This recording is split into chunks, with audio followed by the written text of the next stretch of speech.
Engagement citoyen, engagement politique, y a-t-il une frontière étanche? La question fait l'objet d'échanges à l'université Joseph Kizerbo de Ouagadougou, une conférence publique initiée par le mouvement associatif Le Citoyen Renouveau et qui tient lieu de formation à l'endroit des jeunes membres d'organisations de société civile. Jean-Eudes Bayala et Caroline Ouare. La boutade sur le ton de la parenté à plaisanterie campe le décor de la conférence publique. Une conférence qui tiendra lieu de formation pour les plus jeunes. Engagement citoyen et engagement politique. La frontière est-elle étanche? Les panélistes, triés sur le volet pour leur parcours respectif, donneront le contenu à l'interrogation.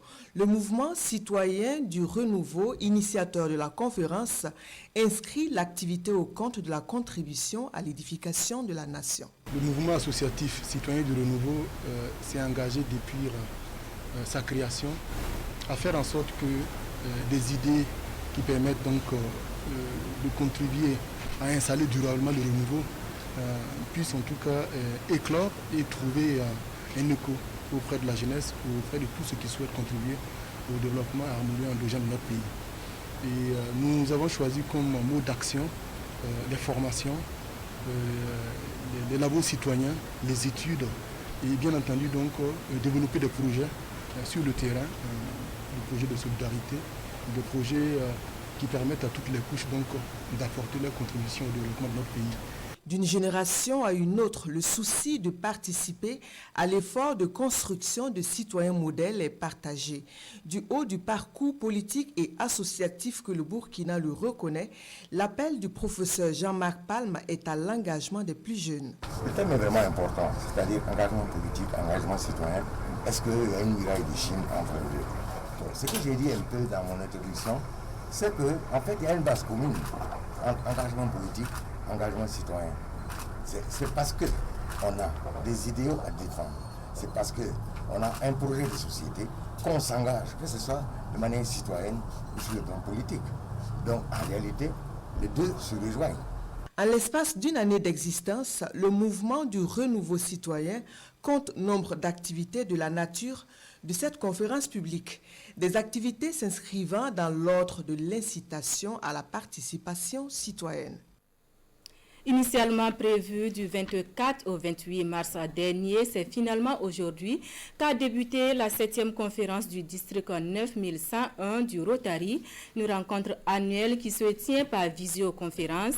Elle se veut un cadre de formation et de partenariat des Rotariens des 10 pays du district.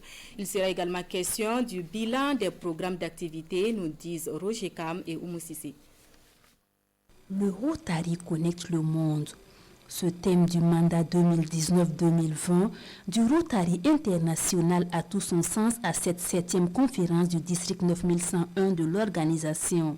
Situation sanitaire oblige, cette rencontre annuelle se tient avec un effectif très réduit en présentiel et en visioconférence pour les autres Rotariens des 10 pays que compte le district 9101 et leurs amis. La survenue de la COVID-19 a certes modifié nos agendas et nos prévisions, mais elle a corrélativement été pour nous l'occasion de démontrer la capacité d'adaptation du Rotary.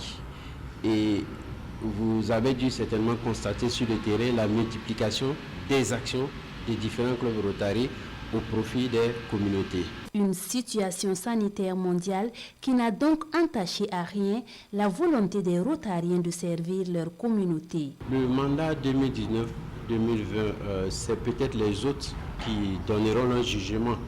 Mais moi, en tant que gouverneur, au regard des résultats constatés, je peux dire que ce mandat, il est bon. Motif de satisfaction également pour Thomas Sommet, l'accroissement des effectifs des clubs avec la création de 7 nouveaux clubs et l'augmentation des performances.